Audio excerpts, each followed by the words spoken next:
Have you ever felt inexplicably drawn to someone who hurts you? A pull so strong it feels like gravity, even when your mind is screaming, "Let go." You're not alone. This is the confusing, painful world of unhealthy attachments. Today, we delve into the psychology behind why we cling to relationships that drain us, and how we can finally break free. It all starts with our earliest bonds. Attachment theory, pioneered by psychologist John Bowlby, suggests that our childhood experiences with caregivers create a blueprint for all future relationships. If we had consistent love and support, we develop a secure attachment style. We see relationships as a safe harbor, but if that foundation was shaky, marked by inconsistency, neglect, or emotional unavailability, we might develop an insecure attachment. This can manifest as an anxious attachment, where we constantly fear abandonment and crave validation, or an avoidant attachment, where we equate intimacy with a loss of self and push others away. These early patterns don't just disappear. They follow us into adulthood, silently guiding our choices in partners. So, how do you know if you're in an unhealthy attachment? The signs are often subtle at first, masked by intense emotions.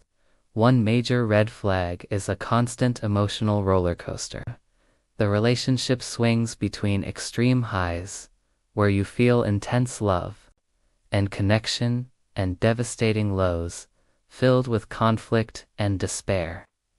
This intermittent reinforcement is incredibly powerful, creating a dynamic similar to a gambling addiction. You endure the pain for the chance of hitting that euphoric jackpot again. You might find yourself making excuses for your partner's hurtful behavior, telling yourself they don't mean it or they're just stressed. You feel a sense of deep loyalty, even when it's not reciprocated. Another sign is losing your sense of self.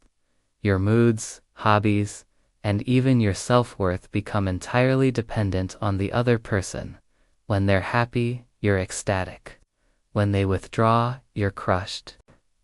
This is often accompanied by a feeling of walking on eggshells, a constant fear of saying or doing the wrong thing that might trigger their anger or withdrawal. Friends and family may express concern, but you defend the relationship, feeling like they just don't understand the profound connection you share.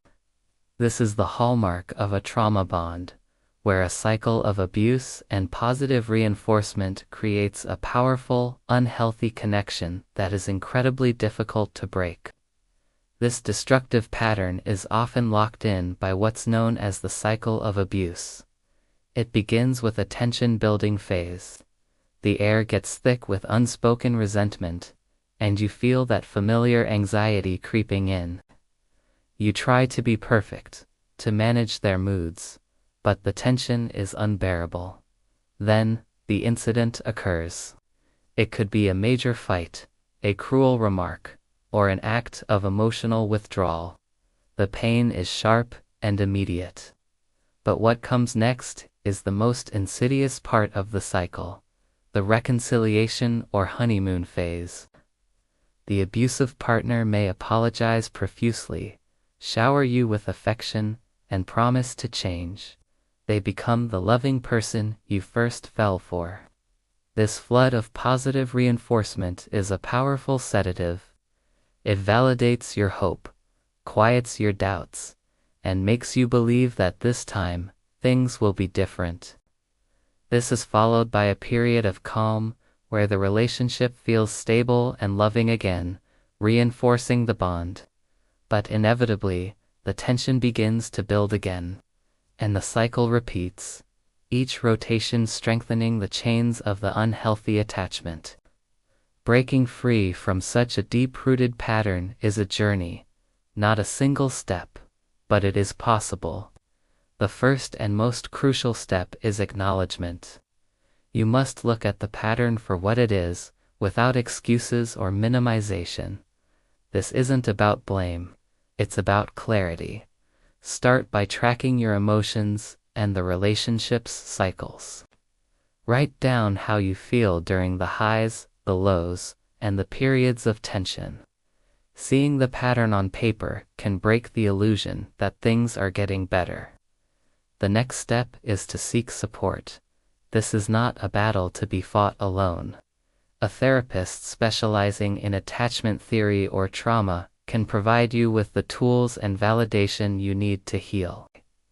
They can help you understand the roots of your attachment style and develop strategies for building self-worth. Reconnect with friends and family who you may have pushed away. Building a strong support system outside of the relationship is vital. It reminds you of who you are and what healthy connections feel like. Finally, you must create distance. This might mean setting firm boundaries, or in many cases, making the difficult decision to leave the relationship entirely. It will be painful. You will grieve the loss of the connection, even a toxic one. But on the other side of that pain is freedom. It's the freedom to rediscover yourself, to build your self-esteem from within, and to learn what it feels like to be in a relationship that nurtures you instead of drains you. Healing is about rewiring your heart to recognize that you deserve a love that is safe, consistent, and kind.